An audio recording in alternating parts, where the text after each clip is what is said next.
Halo teman-teman, Assalamualaikum warahmatullahi wabarakatuh. Kembali lagi di Brokstore.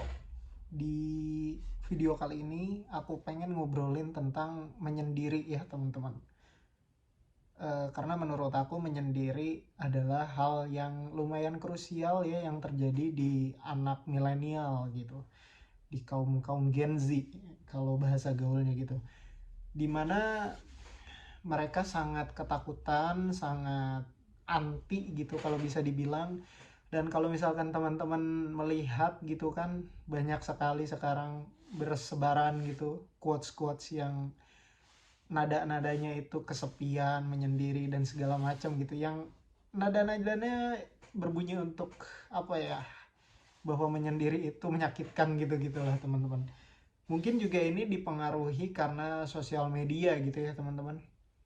Sosial media kita ya bisa dibilang kayak TikTok, terus Instagram, Twitter, semuanya mempertontonkan bahwa menyendiri itu adalah hal yang aneh ya teman-teman, adalah hal yang udah langka kalau bisa dibilang gitu. Jadi kalau ada seseorang yang menyendiri atau sendiri gitu bisa dibilang, pasti jadi ceng-cengan gitu di tongkrongannya atau di teman-teman biasanya gitu kalau lagi ngumpul. Nah, tapi yang aku pengen ngasih insight gitu ya teman-teman, bahwa menyendiri itu tidak seburuk itu juga kok teman-teman. Maksudnya tidak buruk bagaimana gitu. Karena yang aku alamin gitu teman-teman, ada beberapa hal yang memang cuma bisa didapatkan ketika kita sendirian atau menyendiri.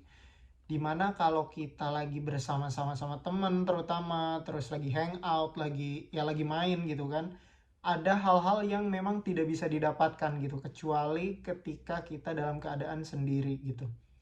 Dan yang mungkin sangat berpengaruh buat aku adalah ketika kita menyendiri, kita bisa lebih berpikir jernih tentang diri sendiri dan juga berpikir lebih jauh gitu tentang apa yang bakal dilakuin, terus apa masa depan seperti apa gitu teman-teman. Dan memang menyendiri ini waktu yang paling enak menurut aku teman-teman untuk banyak mikir gitu ya.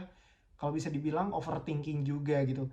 Tapi ketika kita udah terbiasa menyendiri dan segala macam gitu, kita bisa ngedrive overthinkingnya ke arah-arah yang positif gitu teman-teman. Nggak cuma overthinking dalam hal-hal yang negatif gitu. Nggak cuma mikir yang kayak, aduh gue masih jomblo nih, aduh teman-teman gue udah punya pencapaian ini nih, udah punya ini nih, udah inilah, udah itulah gitu. Teman gue lagi di sanalah, di sinilah gitu. Tapi ketika overthinking atau menyendiri itu sudah biasa teman-teman jalani gitu, dan memang hal pertama ketika teman-teman menyendiri ini, teman-teman harus jujur kepada diri sendiri. Kayak misalkan kalau saat menyendiri itu teman-teman merasa lonely gitu, merasa kesepian dan segala macam, rasain gitu teman-teman. Maksudnya diterima gitu, jangan ditolak gitu. Karena ketika nanti teman-teman udah menerima itu kayak, iya ya gue ternyata kesepian, ternyata gue itu gini ya, oh ternyata gue tuh kurang ini ya, kurang pinter lah, kurang segala macem gitu.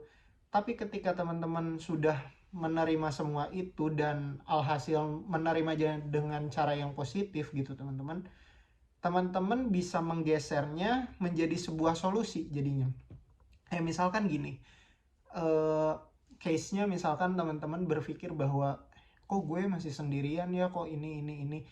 Kalau misalkan teman-teman menarik garisnya kepada arah yang positif gitu ya teman-teman, mungkin teman-teman bakal menemukan bahwa oh iya ya, berarti emang masih banyak dalam diri gue yang harus diimprove gitu. Misalkan apa ya, kesepian gitu, kok nggak punya banyak teman, oh berarti mungkin skill gue belum banyak gitu dan segala macam gitu.